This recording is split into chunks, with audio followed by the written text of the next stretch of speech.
কবরের উপরে যে গাছ, ওই গাছটা যদিও নিম গাছ, ওই নিম গাছের পাতা তিতা নয়। আল্লাহু আকবার।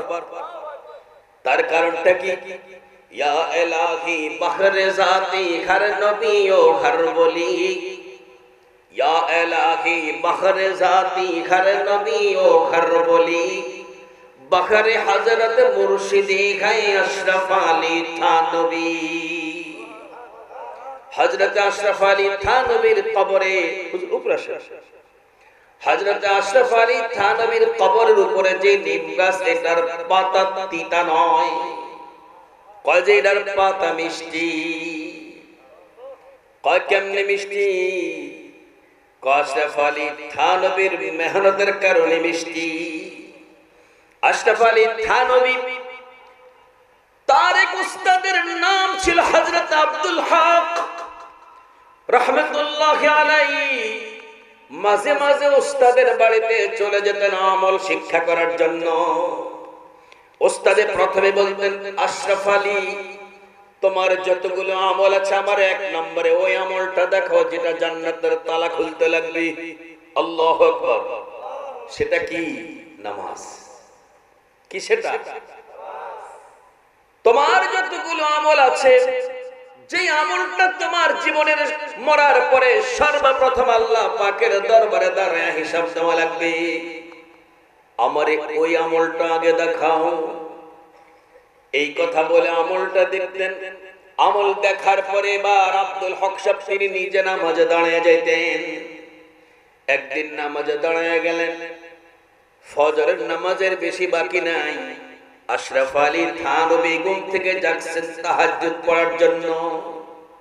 এখন তো তাহাজ্জুদ নাই, এখন তাহাজ্জুদ পড়নেওয়ালা পাওয়া যায় না। কথা বলে ঠিক নেই?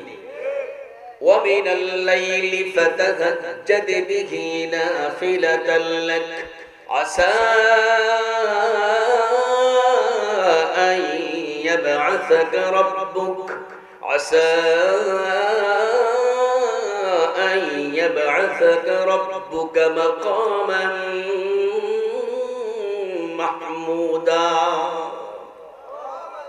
شافع روز جزاواگا خطیب انبیاء صاحب شافع روز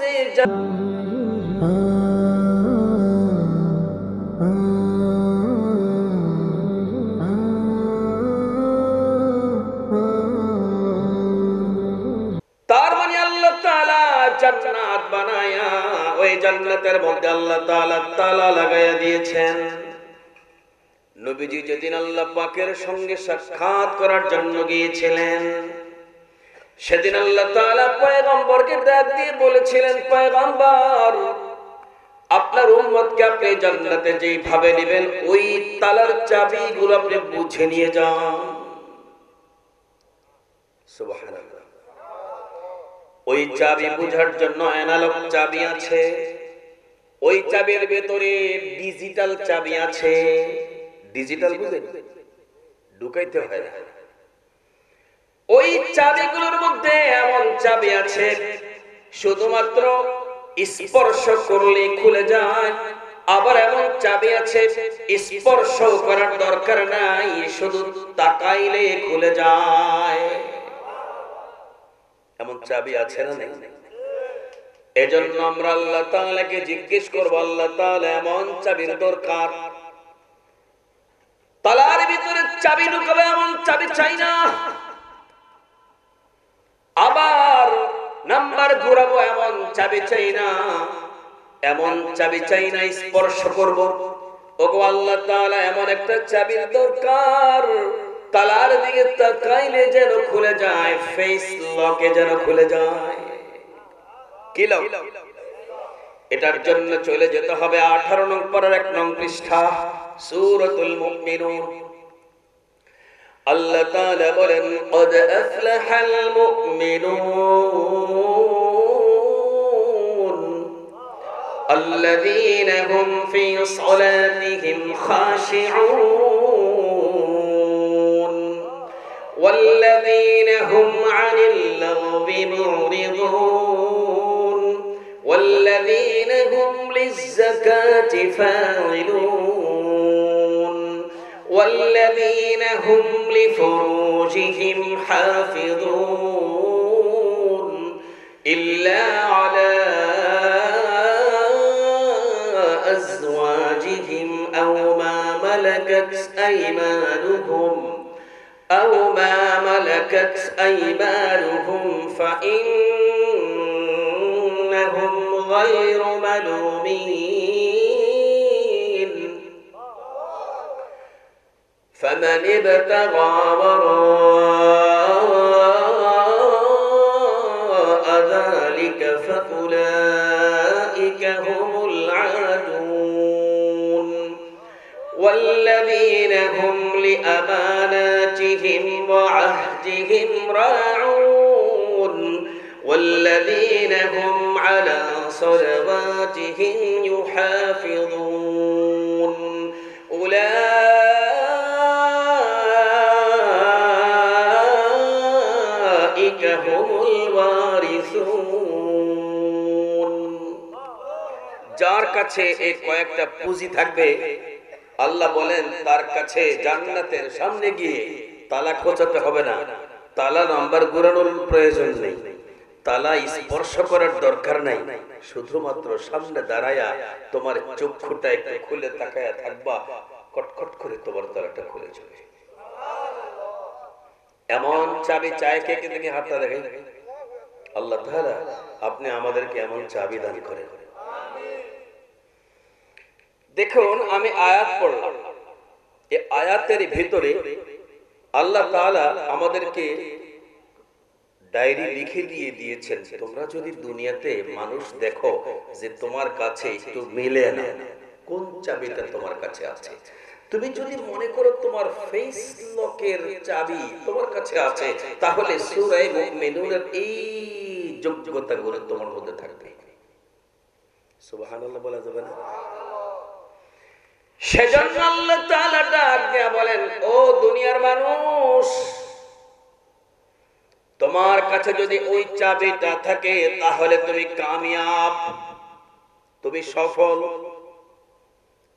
পৃথিবীর মানুষ হয় ব্যর্থ না হয় সফল, কোনটার দাম?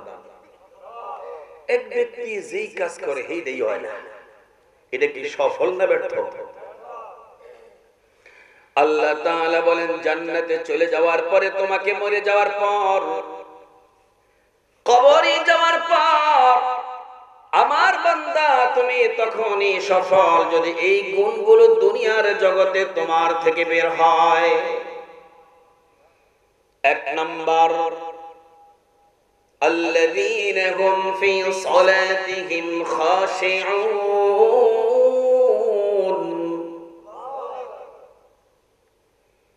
হাকিমুল উম্মত মুজাদ্দিদুল মিল্লাত হযরত শাহ আশরাফ আলী থানভী রাহমাতুল্লাহি আলাইহি, আমি 2001 সনে হুজুরের বাড়িতে বেড়াতে গেছিলাম।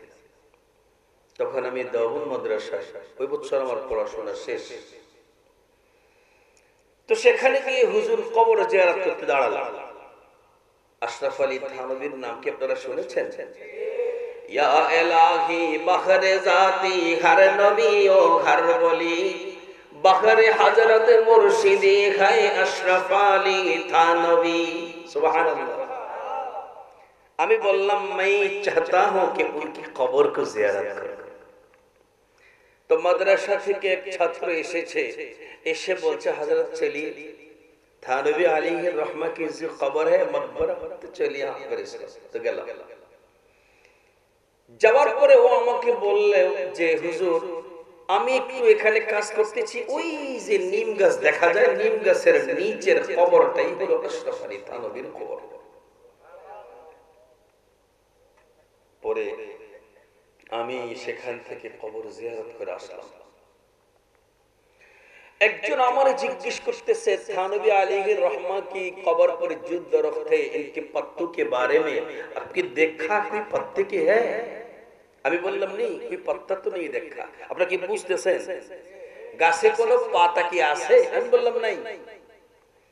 क्यों नहीं आपको पता चला? কেন গাছে পাতা নেই আপনি কি জানেন? আমি বললাম নেই, মুঝে তো পাতা চলা নেই, আমি তো জানি না। তখন সে বলেছিল নিম গাছের পাতা তিতা না মিষ্টি? আপনারা কি বলেন? আল্লাহ তাআলা পৃথিবীর জগতে যত পাতা দিয়েছেন, নিম গাছের পাতার মতো এমন তিতা কোন পাতা দুনিয়াতে আর নাই। অথচ লোকগুলো বলছে मौलाना आप सुनिए एक बात, अशरफ अली थानवी के मकबरा के ऊपर जो दरख्त है, जो नीम पत्तों हैं, इनके दरख्त जो पत्ते हैं ये कड़वा दिए गए।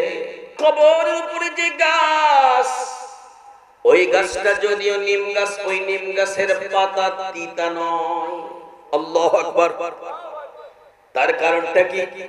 या इलाही बहरे जाती हर नबी ओ हर वली, या इलाही बहरे जाती हर नबी ओ हर वली, बहरे हजरत मुर्शिदी है अशरफ अली थानवी। हजरत अशरफ अली थानवीर कबरे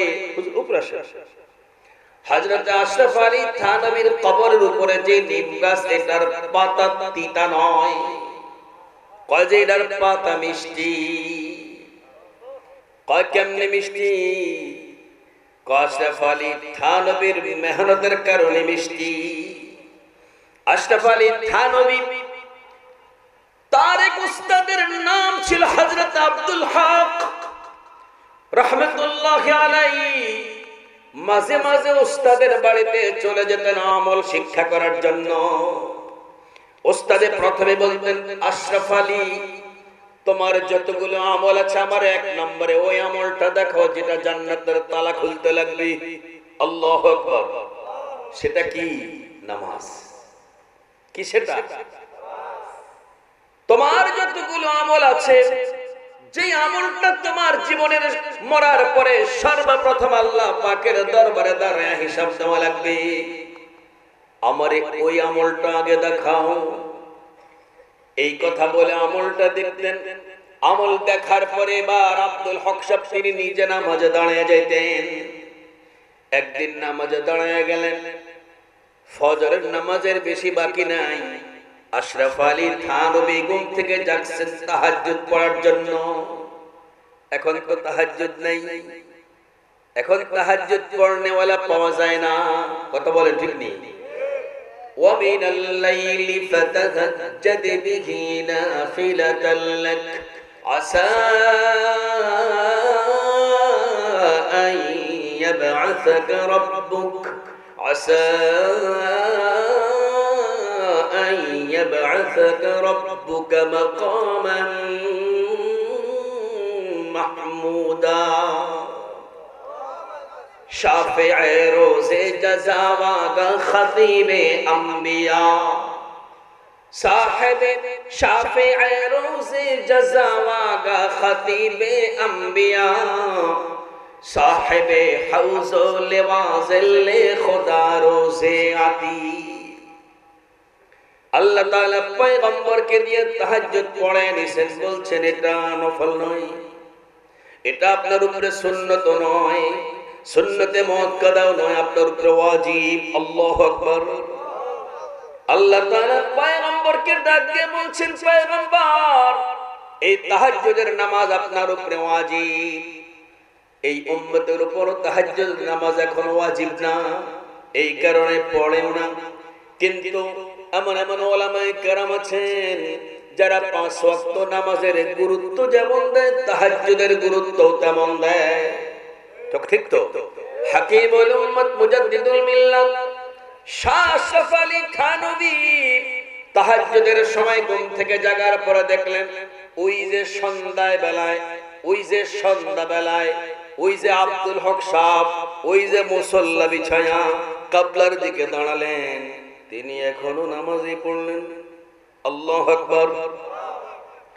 अशरफ अली थानवी जिज्ञेस करছেন, हजरत मैं जब देखा कि आप नमाज में खड़ा हुआ था अभी सोया नहीं।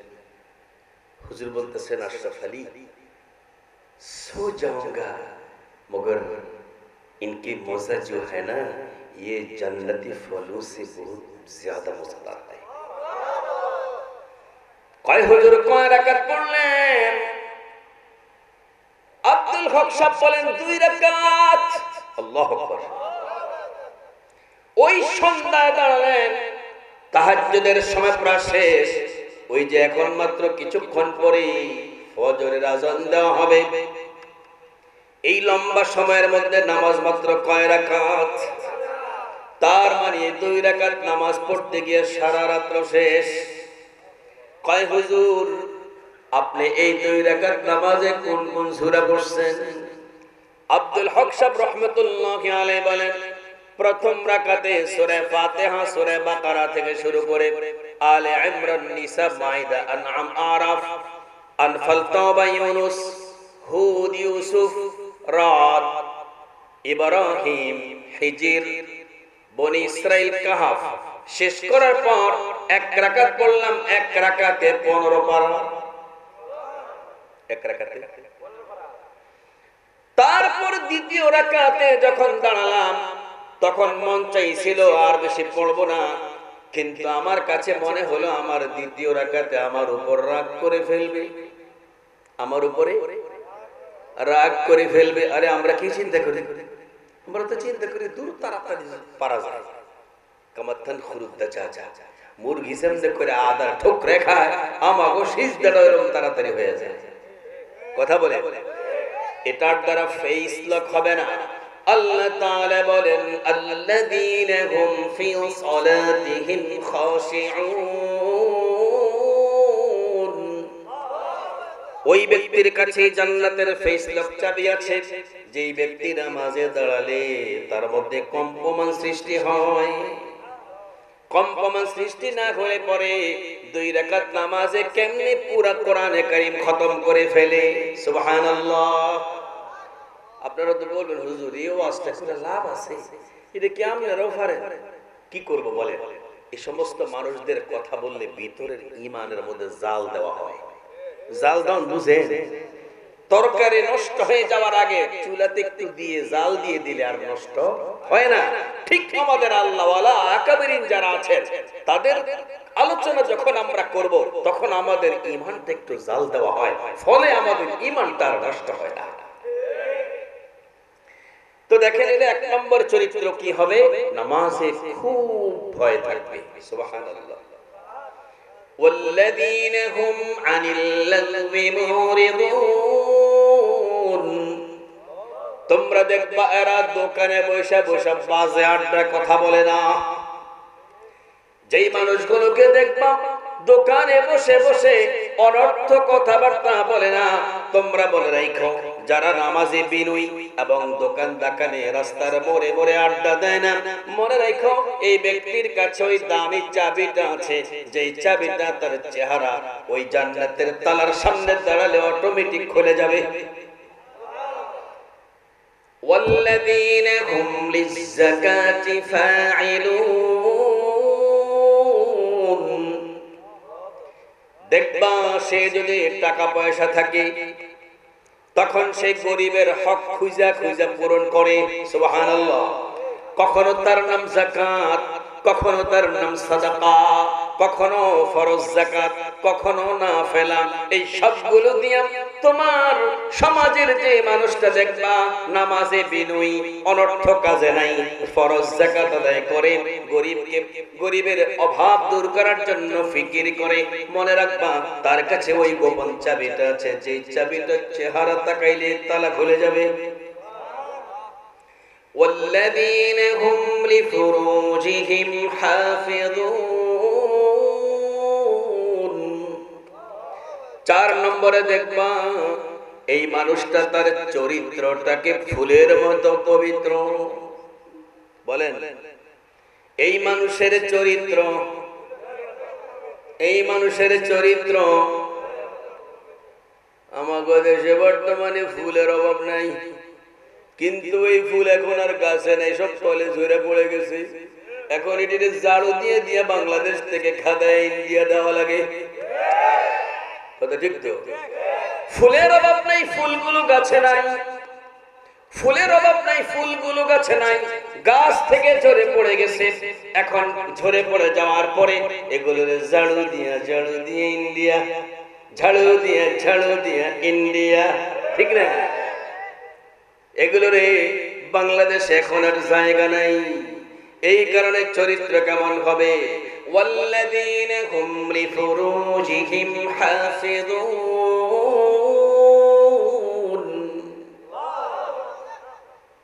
এমন নাপাক মানুষগুলোর দায়িত্ব সমাজের মানুষ যদি থাকে, ওই সমাজ হবে, ওই সমাজ কখনো পবিত্র হতে পারে না।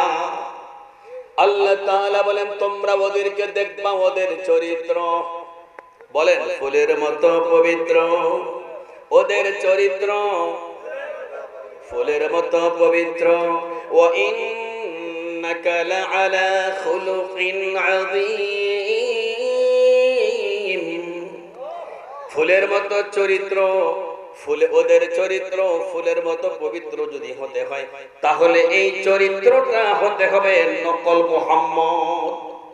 সুবহানাল্লাহ। কি হতে হবে? নকল মুহাম্মদ, নকল বঙ্গবন্ধু নয়, নকল শেখ জামাল নয়, নকল শেখ কামাল নয়, ওগুলো হতে হবে নকল মুহাম্মদ। কথা ঠিক দাও। قل إن كنتم تحبون الله فاتبعوني يحببكم الله ويغفر لكم ذنوبكم والله غفور رحيم। আল্লাহ তাআলা বলেন, ও দুনিয়ার মানুষ, আমার প্রিয় নবীজির চরিত্র কেমন ফুলের মতো পবিত্র ছিল, ওই পবিত্রতার কারণে তোমাদেরকে আমি আল্লাহ জানায়া দেই। কদমে কদমে কদমে কদমে কদমে কদমে তোমরা যদি পয়গম্বরকে যদি ফলো করো, আমি আল্লাহ তোমাদেরকে সার্টিফিকেট দিয়ে দিলাম, তোমাদের সঙ্গে আমার সম্পর্ক হলো আই লাভ ইউ। কত করে আমি আল্লাহ তুম করে বলবো, বান্দা আই লাভ ইউ। আমি আজ কথা দিলাম আই লাভ ইউ, তুমি আজ কথা দাও ইউ লাভ মি। হ্যাঁ, আমি আজ কথা দিলাম আই লাভ ইউ, তুমি আজ কথা দাও ইউ লাভ মি। কুল ইন কুনতুম তুহিব্বুনাল্লাহ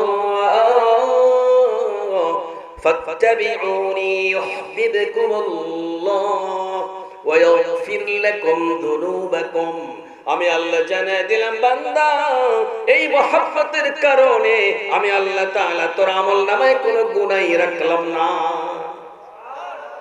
তবে প্রেম করতে জানা লাগবে। কি করতে? প্রেম শুধু করলে হবে না, প্রেম জানতে হবে। আবু লাহাব নবীকে ভালোবাসতো, প্রেম করেছিল। আবু তালেবও প্রেম করেছিল, ওদের প্রেমে ওদেরকে জাহান্নামে পৌঁছাইছে। কথা ঠিক তো? অপরদিকে ওমর, অপরদিকে আবু বকর আর ওমর নবীর সঙ্গে প্রেম করেছিল, তাদের প্রেমে ওদেরকে জান্নাতে পৌঁছে দিয়েছে। কই পৌঁছে দিয়েছে? এক প্রেমে নবীর সঙ্গে প্রেম, এক প্রেমে পৌঁছে জান্নাতে, আর এক প্রেমে পৌঁছে জাহান্নামে। আমরা কোনটা চাই? যেই প্রেমে জান্নাতে পৌঁছায় ওই প্রেম আমাদের দরকার। কথা ঠিক তো? আবু লাহাবে কেমন প্রেম করত? আবু লাহাবের প্রেমটা এরকম ছিল। আবু তালেবের কেমন প্রেম ছিল? আবু তালেবের প্রেমটা এমন ছিল, আমাদের ভাতিজা রাসূলুল্লাহ হিসেবে প্রেম নয়। কথা বলে, আমাদের ভাতিজা হিসেবে প্রেম, রাসূলুল্লাহ হিসেবে প্রেম নয়। আবু বকর ওমরের প্রেম রাসূলুল্লাহ হিসেবে প্রেম। যত মানুষ পয়গম্বরের সঙ্গে প্রেম করবে তার একমাত্র পরিচিতি হবে রাসূলুল্লাহ প্রেম। কথা ঠিক তো? এই কারণে কালিমার দ্বিতীয় অংশ লা ইলাহা ইল্লাল্লাহ মুহাম্মদ ইবনে আব্দুল্লাহ হবে। কি বলতে হবে? মুহাম্মাদুর রাসূলুল্লাহ। তার মানে কালিমার ভিতরেও প্রেম কোন জায়গায় আমি করব, ওই প্রেমের জায়গাটা আল্লাহ তাআলা দেখায় দিয়েছেন। ঠিক না ঠিক? আমাকে বুনিয়ে দি সব কই থাক না, হয়ে গেছে তো। আজকের জন্য আলোচনা শেষ, অনেক রাত্র হয়ে গেছে তো।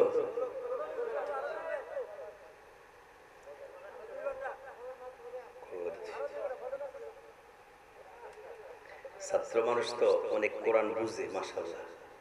কোরআনের না বুঝলে কোরআনের মজা নেই, কথা ঠিক না? এই জন্য কোরআন দিয়া বুঝতে হয়। আল্লাহ তাআলা সবাইকে বুঝার তৌফিক দিয়ে দেয়।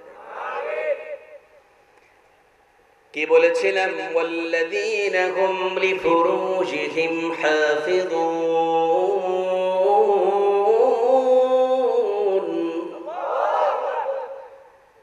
এক বুজুর্গের কাছে এক মেয়ে গেছে, গিয়ে কয় আই লাভ ইউ।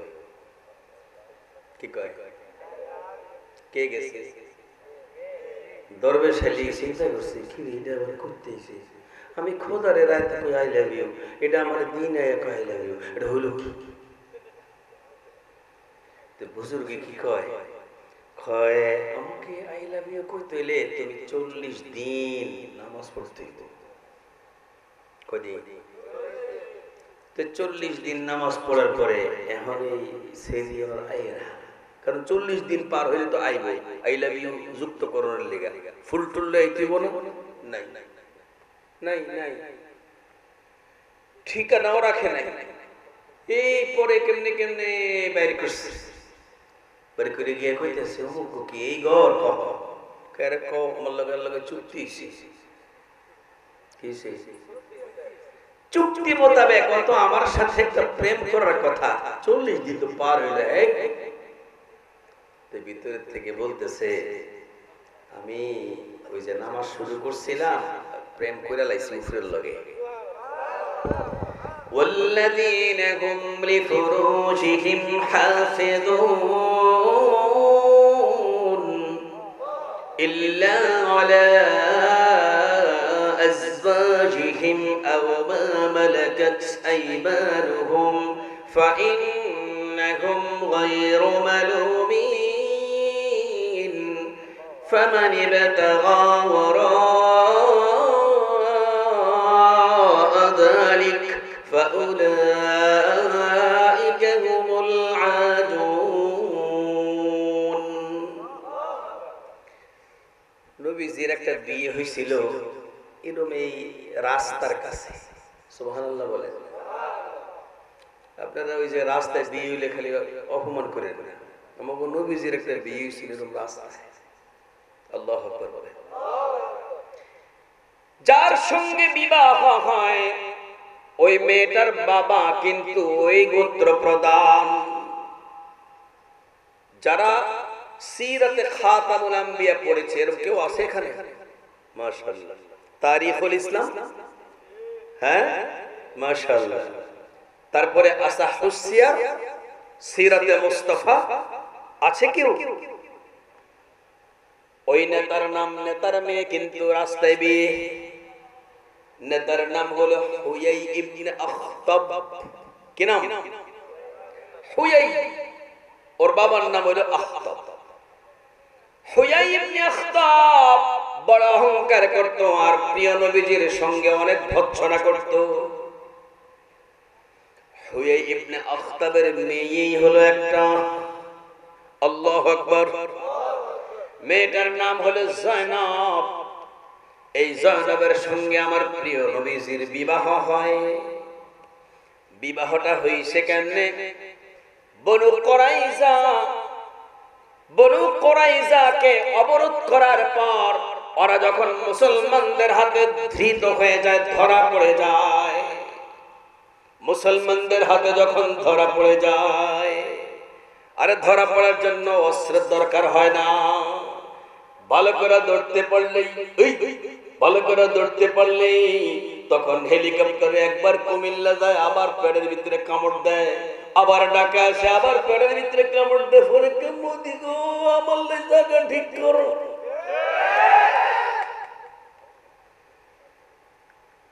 হুয়াই ইবনে আখতাব যত বড় পাকনাই হও না কেন, তুমি পয়গম্বরের এই সঙ্গী সাথীগুলোর সঙ্গে অনেক বেয়াদবি করেছো। আজকে যখন চতুর্দিক থেকে তারা অস্ত্র ছাড়াই তারা যখন অবরোধ করে ফেলছে, অবরোধ করে ফেলার পরে হুয়াই ইবনে আখতাবরা সারেন্ডার করতে বাধ্য হয়েছে।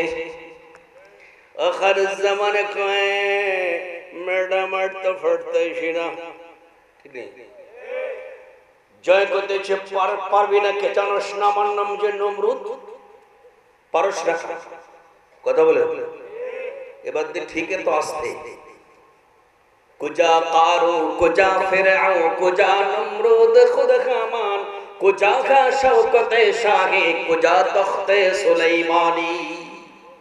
বাহাদুরি করলে হবে না, উপরে একজন আছে। কত ফাইজলামি করছো বাংলাদেশের মানুষের উপরে, উপরে একজন আছে। হুয়াই ইবনে আখতাব মুসলমানদের উপরে অনেক জ্বালা ও নির্যাতন করেছিল। নির্যাতন করার পরে যখন ওদেরকে চতুর্দিক থেকে পরিবেষ্টন করে ফেলা হয়েছিল, ধরা পড়ে গেছে। ধরা পড়ে যাওয়ার পরে যারা পুরুষ ছিল ওগরে শেষ করে দিছে, যারা নারী ছিল ওদেরকে বন্দী করে দিছে। ওই বন্দী দশাদের মধ্যে একজনের নাম ছিল জয়নব, ওটাই ছিল ওই নেতার মেয়ে হুয়াই ইবনে আখতাবের মেয়ে। হযরত দিহইয়া কালবি রাদিয়াল্লাহু তাআলা আনহুর কাছে যখন তার বন্টনে পড়ে গেল জয়নব, পড়ে যাওয়ার পরে সাহাবায়ে কেরাম বলছে কন্যাতার মেয়েটা প্রিয় নবীজি নিলে ভালো হইতো। আল্লাহু আকবার। প্রিয় নবীজির কাছে যখন এই সিদ্ধান্ত হলে যাওয়ার জন্য জয়নবের প্রিয় নবীজি তারে আযাদ কইরা দিয়া বিবাহ করে ফেলেছে। সুবহানাল্লাহ। বিবাহ করে যখন কাছে আসছে, নবী জয়নবের চেহারার দিকে তাকায়া দেখে চেহারায় ক্ষত দাগ। কি দাগ? ক্ষত, ক্ষত, জখম। যখন দেখার পরে জিজ্ঞেস করছে জয়নব তোমার এই চেহারার মধ্যে কেমনে জখম হয়? জয়নব বলতেছে ইয়া রাসূলুল্লাহ এমন প্রশ্ন করবেন না। নবীজি বলতেছে কেন করব না, এমন প্রশ্ন করতে হবে, এমন প্রশ্ন করতে হবে, কেন করব না? কয় আমি একদিন আমি যখন ইহুদি, আমার স্বামী যখন ইহুদি, আমি এক রাতে স্বপ্নে দেখলাম মদিনার চাঁদ আমার কোলে। মদিনার চাঁদ, আরো জোরে, আয় আয় চাঁদ মামা টিপ দিয়ে যা, চাঁদের কপালে চাঁদ টিপ দিয়ে যা। মদিনার চাঁদ আমার কোলে। কে কয়? জয়নব কয়।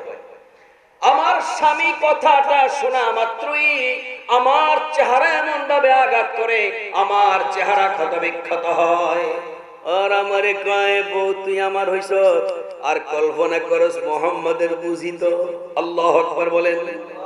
তার মানে সে বুঝতে পেরেছে তার তাবিরটা কি হবে, স্বপ্নের তাবির। স্বপ্নের তাবির হলো জয়নব তুই বেশি দিন আমার স্ত্রী হিসেবে থাকবি না, অচিরে তোর কোলে মুহাম্মদ সাল্লাল্লাহু আলাইহি ওয়াসাল্লাম চলে আসবে। বুঝেন না মনে হয় না? কি বুঝছেন বলেন, কি বুঝছেন? মুহাম্মদ সাল্লাল্লাহু আলাইহি ওয়াসাল্লাম অচিরে তোমার কোলে চলে আসবে, এটাই তুমি স্বপ্নে দেখেছো। প্রিয় নবীজি হলেন মদিনার চাঁদ। আল্লাহু আকবার।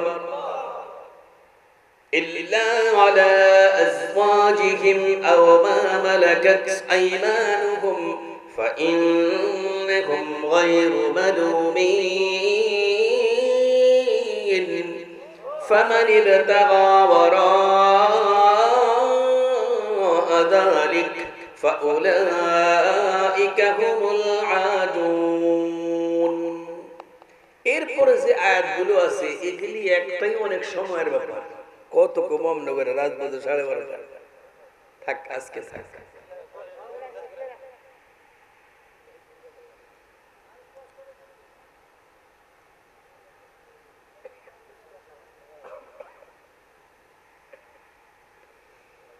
যাই হোক, এরপরে আমানতের কথা।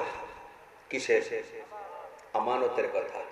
বর্তমানে দেখবেন আমাদের দেশে আমানত নাই।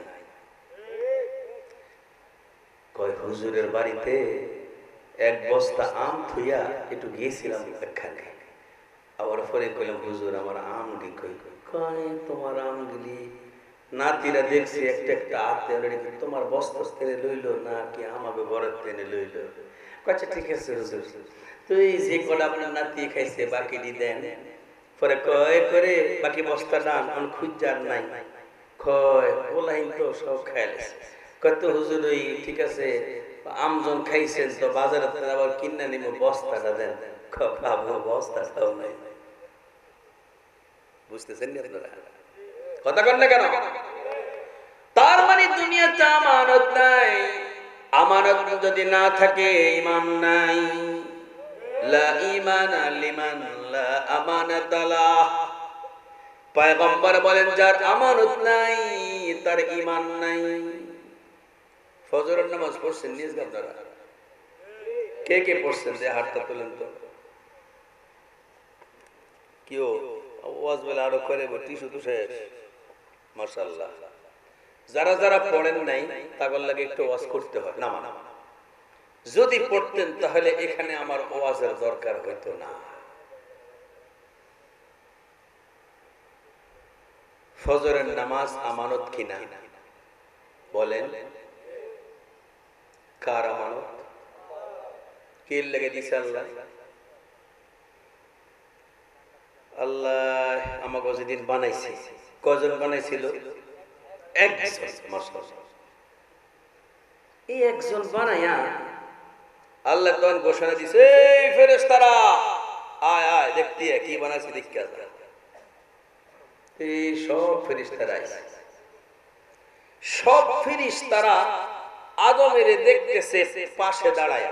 আমি যদি আপনাদের কই আপনারা আমরা দেখেন ফেরের ভিতরে হাত একে কে দেখবেন সে হাত তোলে। আমার ফেরের ভিতরে কে কে দেখবেন? কেমনে দেখবেন? এভাবে তো দেখবেন। সব ফেরেশতারা আদমের বাহিরের দিকে তাকায়, কিন্তু সবচেয়ে যে বড় হুজুর হ্যাঁ নাই। কেউ বড় হুজুর গেল তো বড় হুজুরে কতক্ষণ পরে বাইরে। এই বাইরনের পরে আমাকে উজু ভঙ্গের কারণ হচ্ছে পায়খানার রাস্তা দিয়ে বাইরে। নাউজুবিল্লাহ কইতেন না? এখন ফেরেশতারা জিজ্ঞেস করে হুজুর আপনারা যে খুঁজে পাই না। আরে বেটা তোরা সব আইছস আদমের বাইরে দিয়ে দেখি। বাইরে কি দেখবি? আমি তো ভিতরে হাঁদে দেখছি। কই কত বড় শয়তান! কত বড় শয়তান! আল্লাহ দেখতে কইছে কই? আরে বাহিরে দেখতে পারাইছে। আর হে দেখছে কই? দুই রকমের রাওয়ায়াত, ঢুকছে পিছ দা বাইরেছে মুখ দিয়া। আরেকটা রাওয়ায়াত ঢুকছে মুখ দিয়া বাইরেছে পিছের রাস্তা দিয়া, যে রাস্তা দিয়া মানুষে পায়খানা করে। এই হ্যান্ডা বাইরেছে। কত বড় শয়তান চিন্তা করে। তেনে কইতাছে কয় ভিতরে যে গেছি হুমবিনি তোরা কি দেখছিস? কয় তো গেছেন যখন কম আমরা রকে শুনবেন।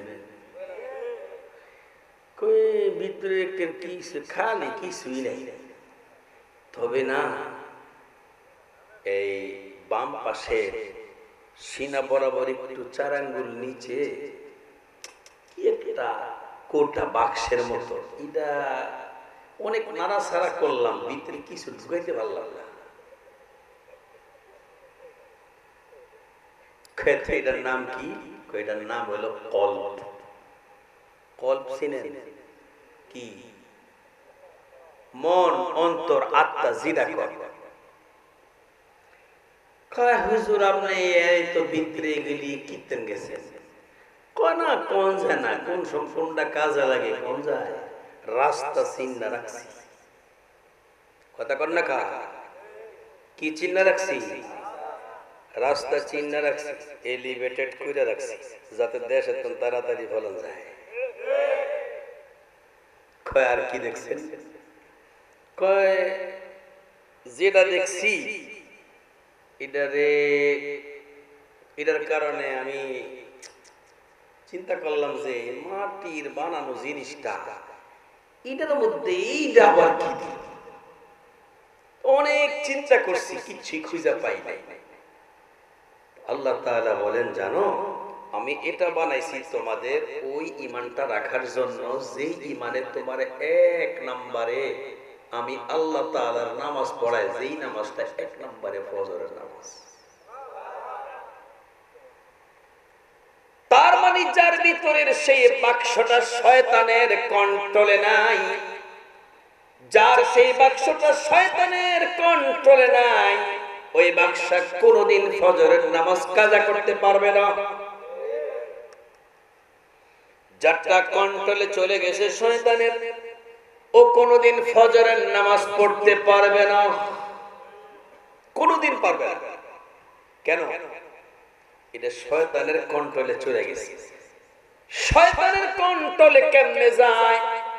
পয়গম্বর বলেন, এই গোশতটা দুনিয়ার গোশত যেমনি করে পৌঁছা যায়, গোশত পৌঁছতে হলে গোশতের আশপাশ পৌঁছতে হয়, কিন্তু তোমার ভেতরের যে গোশতের টুকরাটা কলব, তোমার পুরোপুরি সব সুস্থ থাকা সত্ত্বেও তোমার এই কলবের গোশতটা পৌঁছে যেতে পারে।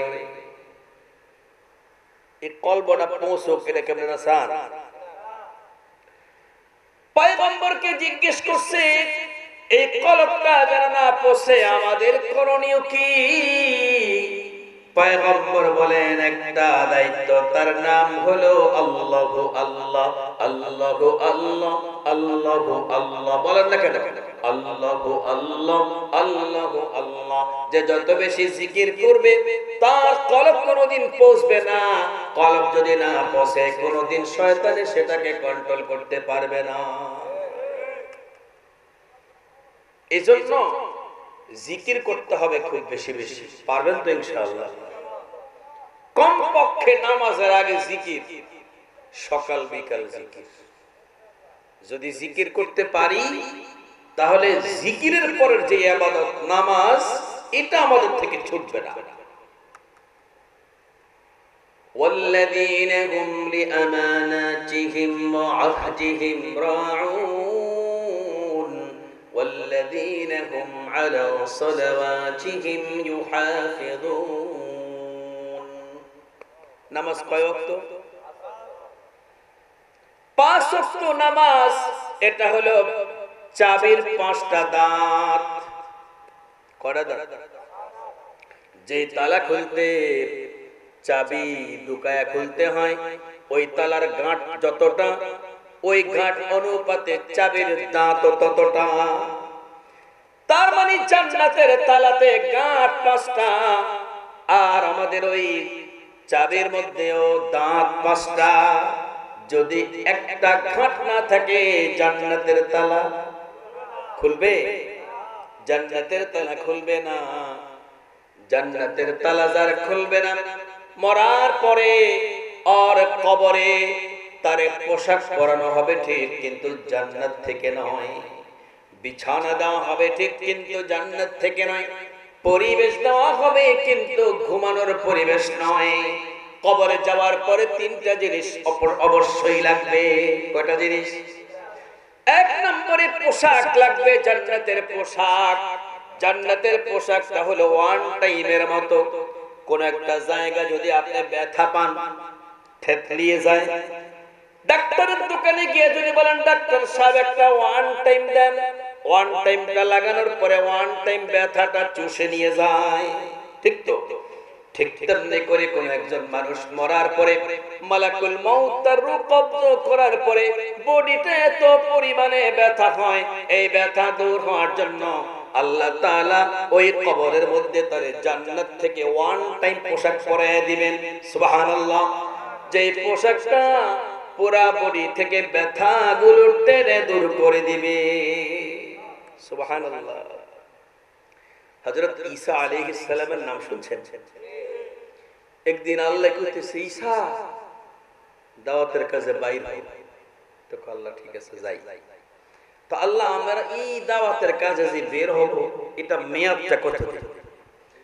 আল্লাহ কয়, মেয়াদ হলো জুতার লরি। তুমি একটা লোহার একটা জুতা কিনবা, ওই জুতাটা উঁচা সে কিনবা, মার্কেটের সবচেয়ে উঁচা জুতাটা পরে হাঁটবা। হাঁটা শেষ করবা ওই দিন যেদিন তোমার জুতার তলা ছিদ্র হইয়া মাটির পায়ের লগে লেগে যাবে। খড়ম দেখছেন আপনারা? মুরব্বীরা তো দেখছেন। খড়ম দেখছেন না? খড়ম তো বর্তমানে চামড়ারও বানায়, এর আগে ছিল কাঠের, কাঠের আগে ছিল লোহা।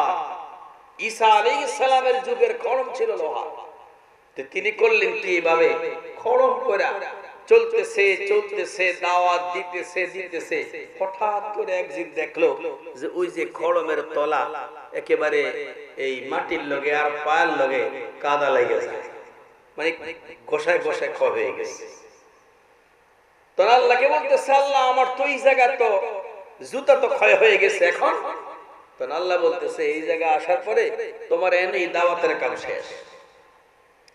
তো লোকগুলো দাওয়াত দিছে, এই জনগণ, আইয়ুহান নাস কুলু লা ইলাহা ইল্লাল্লাহ ঈসা রূহুল্লাহ। আর আমাগোটা কি? লা ইলাহা ইল্লাল্লাহ মুহাম্মাদুর রাসূলুল্লাহ।